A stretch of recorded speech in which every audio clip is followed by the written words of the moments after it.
Porque quem está na zona de conforto vive na mediocridade. E mediocridade é algo anestesiante, sutil, gostoso, mas destrutivo. Eu costumo dizer que zona de conforto, dentro dessa mediocridade, são mentiras com data de validade já vencida. Essa zona de conforto é uma grande mentira com data de validade vencida. E uma hora isso vai explodir, você não sabe quando. Que a mediocridade vai te matar. Você não sabe quando a mediocridade vai destruir seu casamento, porque você aceitou ter um casamento medíocre. Você não sabe quando a mediocridade vai destruir seus filhos, porque você aceitou ser um pai medíocre. Você não sabe quando é que a mediocridade vai destruir sua empresa. Você não sabe. Ela é silenciosa, né? É silenciosa. E ela chega de forma sorrateira, como Satanás. Chega de forma sorrateira, sem avisar. E quando você vê... E essas pessoas vão dizer, de repente meu casamento acabou. De repente minha empresa quebrou. De repente meus filhos se perderam nas drogas, na vida. Não teve nada de repente. Nada foi de repente. Foi a mediocridade que você aceitou que te levou para o inferno. Exatamente. E a Bíblia está repleta de histórias assim. Justamente para nos tirar da zona de conforto, que Deus nos ordena fazer coisas que Ele poderia. Quer um exemplo? Por que Deus pede para a gente orar um pelo outro se Ele conhece todas as coisas? Por que Deus pede para a gente pregar o Evangelho se Ele poderia, numa fração de segundos, fazer isso? Implantar na memória. Exatamente. Por que Deus colocou a dopamina? Para nos tirar da zona de conforto. É isso aí. Se você não tivesse dopamina, se você não tivesse o id, a gente estava estacionado. Ou seja, é por isso que Ele nos criou seres humanos e não pedra. A pedra, realmente, a pedra não evolui. A pedra não desenvolve. A pedra é pedra. Passa milhares de anos. Ela pode até se quebrar e fragmentar. Mas está lá. Mas também não tem vontade, não tem nada. Agora, o ser humano, não. Nós fomos projetados para algo maior. E se não cumprirmos isso, nós teremos problemas. Uau!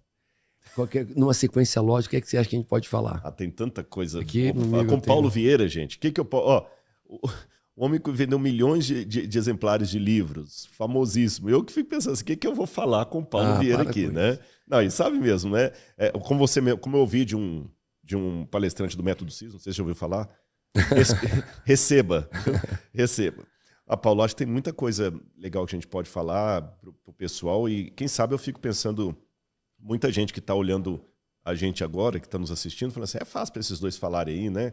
Estão num espaço confortável, tudo mais. Eu estou aqui na Pindaíba e tudo mais. Eu acho que a gente pode falar um pouquinho da nossa própria experiência a partir da Bíblia, como é que Deus muda a partir do que a gente tem. Por exemplo, você trouxe essas duas peças aí de Israel, até para mostrar aqui, elas não são só peças, elas têm uma história por detrás delas, da qual a gente tira muita coisa. Muita coisa. Gente, olha, agora eu me senti lisonjeado, porque o Paulo tem um ciúme disso aqui. Para ele trazer, ele tirar. Eu posso tocar numa delas aqui, ó? Pode tocar, você vou tomar como exemplo aqui, ó. Você falou aí do problema da mediocridade, que a gente não... Mesmo coisas inanimadas. Essa lamparina aqui, ela tem 2.000 anos. Vocês estão entendendo? 2.000 anos. Isso é uma lâmpada. Deixa eu colocar aqui para ele dar o close ali, ó. Mas por que eu tô colocando aqui? Tá boa aqui essa posição? Só para contextualizar. Isso é uma lâmpada da época de Jesus Cristo. De Jesus. Ela coexistiu quando Jesus estava vivo. Só para você entender o que é isso. Ou seja, quem usou essa lamparina aqui conheceu pessoas da época de Cristo. Uma chance matemática, não estou afirmando, dessa pessoa ter conhecido pessoalmente algum dos personagens do Novo Testamento ou o próprio Jesus é muito grande. Porque o proprietário dessa lâmpada morava na região da Judéia. Sim. Agora, a primeira coisa que me chama a atenção, por que eu coloquei em close aqui? 2.000 anos, tá vendo esse pretinho aqui, olha? Ela tem a marca do queimado. Houve um dia que ela foi acesa pela última vez. Só explicar para a pessoa em casa, você alimenta aqui com azeite de oliva, extra virgem, para não dar fumaça. Aqui você coloca um pavio e acende o pavio. Enquanto tiver óleo aqui dentro, ele funciona. Esse queimado aqui foi o queimado de um fogo que iluminou uma casa na Judéia há 2.000 anos atrás. Uau. Primeira lição que eu tiro dessa lamparina. O objetivo pelo qual ela foi constituída está indelével até hoje. Por que ela está queimada? Porque ela foi feita para brilhar. Primeiro ponto é esse. Uau. Segundo, Tem uma parábola que Jesus conta de 10 virgens que estavam à espera de um noivo. Não que as virgens fossem casar com ele, era como se fossem damas de companhia da noiva.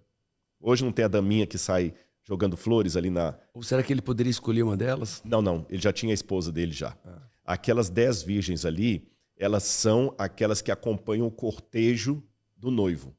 E é importante as noivas estarem juntas, porque nesse momento que as virgens, que outros rapazes podem vê-las para pedi-las em casamento. E diz que você tinha 5 virgens que eram prudentes, 5 que não eram prudentes. E o que diferenciou a prudência de uma para outra? Levar azeite. Uma levou só uma quantidade de azeite e daqui a pouco o azeite acabou.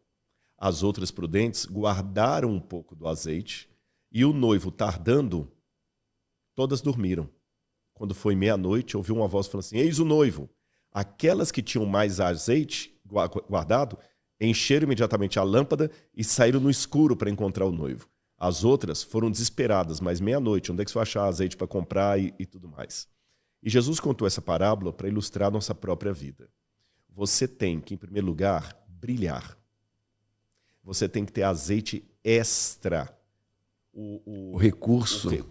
O medíocre não tem azeite extra. Ele não poupa, porque ele vai falar que nunca dá. Não, o que eu tenho mal paga a conta. Ele acha que ele é incapaz, a crença limitante o pega. Ele não aceita brilhar, ele não aceita ser luz, guiar as pessoas. Agora, olha que interessante. Essa lamparina, quando ela estava no barro, era só barro. A partir do momento que alguém a modelou, ela serviu a sua função e ela passou no tempo e está aqui, ela já não é mais apenas um barro. Ela é uma história, tem uma biografia. Até tem um lado da arqueologia que estuda, que é a biografia do objeto. Se assim é com um objeto inanimado, imagine com um ser humano. Nós também um dia éramos barro cru, como essa lamparina. Assim como o oleiro pegou o barro, modelou e fez essa lamparina, o Criador também pegou o pó da terra, modelou. Caraca! Assim como ela sozinha não era nada, mas com o azeite aceso ela iluminava, com o fôlego de vida nesse barro aqui, dado por Deus, nós temos vida, somos alma vivente. E Cristo falou o seguinte, não se pode esconder uma cidade edificada sobre um monte. Brilhe também a luz de vocês, para que os homens vejam isso e glorifiquem o Pai que está no céu. Eu não sei se o Paulo vai lembrar, quando a gente estava no mar... Não, aí a gente não estava junto, não. A gente encontrou, foi em Jerusalém, no Mar da Galileia. Você andou de barco ali no Mar da Galileia. No entorno ali tem várias cidades. E no topo de uma montanha lá tem uns prédios que brilham assim, chama a cidade de Itzfat, ou Safed. É o mesmo nome, Safed ou Itzfat. Essa cidade, na época de Jesus, existia como uma vila. E uma coisa que admirava muitas pessoas das cidades em torno aqui do Mar da Galileia é que quando acendiam as lamparinas como esta lá em Safed, daqui de baixo se via.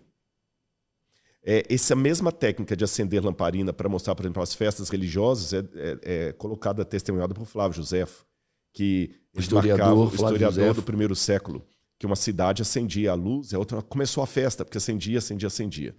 Imagina Jesus ali no barco, no Mar da Galileia, como você andou, como eu tive o privilégio de andar, no escuro, num breu, não tinha luz como a gente tem aqui. Aí começavam a acender as lamparinas lá em Safed, ou Itzfat, lá no alto da montanha. Jesus olhando lá, e os discípulos comentando assim, nossa, que interessante, né? A gente sabe o momento que eles acendem a luz lá. Jesus era muito sábio, ele pegava coisas do momento, ele tirava uma ilustração desse copo aqui. Ele falou assim, pois é, não se pode esconder uma cidade edificada sobre um monte, né? Nem se acende uma lamparina para colocá-la debaixo de um cesto. Pelo contrário, você coloca num velador e ela ilumina todos os que estão na casa. Assim como aquela cidade está causando admiração em vocês, vocês são a luz do mundo.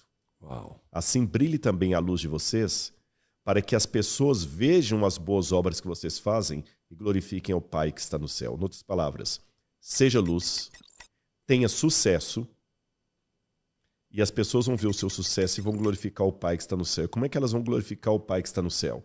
Porque o meu sucesso ao contrário de ser um combustível para o meu orgulho, vai ser um testemunho do que Deus pode fazer na vida do que ainda não tem. Para quem é humilde, né? É quem é humilde. Porque vai ter muitos que vão dizer, eu fiz, eu sou capaz. Aí ele não está como... Exatamente. Mas quando você é humilde e atribui para Deus, o seu sucesso não vai ser combustível para o seu orgulho.